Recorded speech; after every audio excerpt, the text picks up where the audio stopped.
Hello and welcome friends, कैसे हैं आप सभी लोग। देखिए, आज का हमारा टॉपिक होने वाला है तत्काल टिकट के लिए सबसे बेस्ट पेमेंट मेथड कौन सा है। क्योंकि जितना आप फास्ट तत्काल में टिकट बुकिंग करिएगा उससे कहीं ज्यादा अहमियत रखता है कि आप पेमेंट किस चीज से कर रहे हैं। क्योंकि अगर आप मान के चलिए कि बहुत जल्दी आप पेमेंट मेथड पर पहुंच गए, लेकिन पेमेंट होने में ही 2-3 मिनट का समय ले लिया, उसके बाद आपका पेमेंट सक्सेसफुल हुआ, फिर तो आपका तत्काल टिकट बुक होने से नहीं रहा। तो सबसे बड़ा कंफर्म तत्काल टिकट के लिए रोल करता है यहाँ पर पेमेंट मेथड भी, कि आप किस चीज से पेमेंट कर रहे हैं, है ना। ऐसा चीज से पेमेंट करना मैं आज आपको बताऊंगा कि सेकेंडों में होगा पेमेंट सक्सेसफुल, जिसके कारण से आप कंफर्म तत्काल टिकट बुक कर पाइएगा। लेकिन आखिरकार किस चीज से? फोन पे से, पेटीएम से, या फिर गूगल पे, भीम, या फिर अमेजोन पे, या फिर काफी सारा और ऐप आते हैं, है ना। उसके अंदर जब आप आईआरसीटीसी से टिकट बुकिंग करते होंगे तो मैंने कुछ दिन पहले बताया था, बट मैं आज एक्चुअली ये खास तत्काल में टिकट के लिए बुकिंग रहने वाला है कि तत्काल टिकट के लिए पेमेंट हम किस चीज से करें। देखिए, जनरल टिकट के लिए हाँ, जल्दीबाजी नहीं होता है। ओके, आप जनरल में टिकट बुकिंग कर रहे हैं तो नॉर्मल आप किसी चीज से भी पेमेंट करिए, 5 मिनट में पेमेंट करिए, 10 मिनट में पेमेंट करिए। बट तत्काल टिकट में आप जान रहे हैं कि 10 बजे और 11 बजे ओपन होता है, 1-2 मिनट के अंदर में ही सारा काम करना होता है, उसके अंदर ही पेमेंट करना है।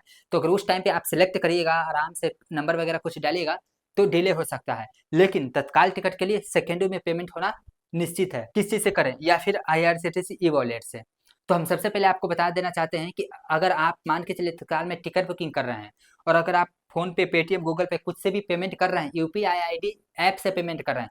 क्योंकि अब यूपीआई आईडी, आप पहले क्या होता था कि यूपीआई आईडी किसी भी फोन का डालिए खट से और उसके मोबाइल पे नोटिफिकेशन जाता था एंड यूं पेमेंट हो जाता था। बट अब ऐसा नहीं होने वाला है। जिस फोन से आप टिकट बुकिंग कर रहे हैं ना, उसी के अंदर से ही टिकट बुकिंग होगा। बाकी और कोई दूसरा लोग पेमेंट नहीं कर सकते हैं। पूरा सिस्टम हटा दिया गया है। तो जब भी आप लोग तत्काल में टिकट बुकिंग करें तो मैं कहना चाहूंगा सबसे बेस्ट रहने वाला है आईआरसीटीसी ई वॉलेट। मतलब अगर टिकट का प्राइस 500 रुपया है तो सबसे पहले आईआरसीटीसी ऐप में आकर के ऐड मनी करके 600 रुपया आप पहले ऐड कर दें, और 600 रुपया ऐड करने के बाद ही आप तब तत्काल में टिकट बुकिंग करें। और जैसे ही पेमेंट करेंगे ना, तो यहाँ पर देख सकते हैं पेमेंट के लिए आपको सबसे ऊपर में ही आईआरसीटीसी वॉलेट का ऑप्शन दिखेगा, वहां पर पे कर दें। क्लिक करके सिर्फ एक क्लिक में पेमेंट हो जाएगा। जैसे क्लिक कीजिएगा, एक बार घूमेगा एंड पेमेंट डन हो जाएगा। बट अगर आप ये सभी से पेमेंट करते हैं तो इसके अंदर ऐप पे ही रिडायरेक्ट होगा। रिडायरेक्ट होने के बाद आपको यूपीआई आईडी पिन डालना पड़ेगा, 4 डिजिट का या फिर 6 डिजिट का, उसके बाद पेमेंट सक्सेसफुल होगा। लेकिन उससे पहले ही आप कर चुके होंगे आईआरसीटीसी ई वॉलेट से। तो मैं ज़्यादा टाइम वेस्ट नहीं करना चाहता। आप लोग जब भी पेमेंट करिए तत्काल में, आईआरसीटीसी ई वॉलेट बेस्ट रहने वाला है। लेकिन यहाँ पर इसका एक खराबी भी है। अगर मान के चलिए आपसे तत्काल में टिकट बुकिंग नहीं हो पाता है या फिर फेल्ड वगैरह हो जाता है, तो पेमेंट जो है वापिस से आईआरसीटीसी ई वॉलेट में ही रहेगा, उसे आप वापिस ट्रांसफर नहीं कर सकते हैं। आईआरसीटीसी ई वॉलेट का पेमेंट सिर्फ टिकट बुकिंग के लिए ही यूज हो सकता है, बाकी वो किसी चीज़ के लिए यूज नहीं हो सकता है। अगर आईआरसीटीसी ये सुविधा दे दे कि आप जो आपका वॉलेट का पैसा है वो अपने अकाउंट में भी ट्रांसफर कर सकते हैं, तो वेस्ट होता। लेकिन ऐसा सुविधा नहीं है। अगर आपने पेमेंट एक बार ऐड कर लिया आईआरसीटीसी ऐप में, तो समझ जाइए कि उससे आप टिकट बुकिंग ही कर सकते हैं, बाकी कहीं भी कुछ भी यूज एक्स्ट्रा नहीं कर सकते हैं।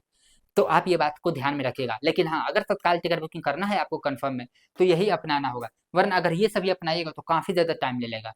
तो आज के इस वीडियो में मैंने आप सभी लोगों को बताया क्या पेमेंट मेथड अपनाएं तत्काल में टिकट कंफर्म बुकिंग करने के लिए। तो अगर आपको यह वीडियो पसंद आया है तो प्लीज इस वीडियो को लाइक कर दीजिए, और अगर आप हमारे चैनल पर नए हैं तो प्लीज हमारे चैनल को सब्सक्राइब कर दीजिए। चलिए फिर मिलते हैं एक और इंटरेस्टिंग वीडियो में, तब तक के लिए जय हिंद, जय भारत।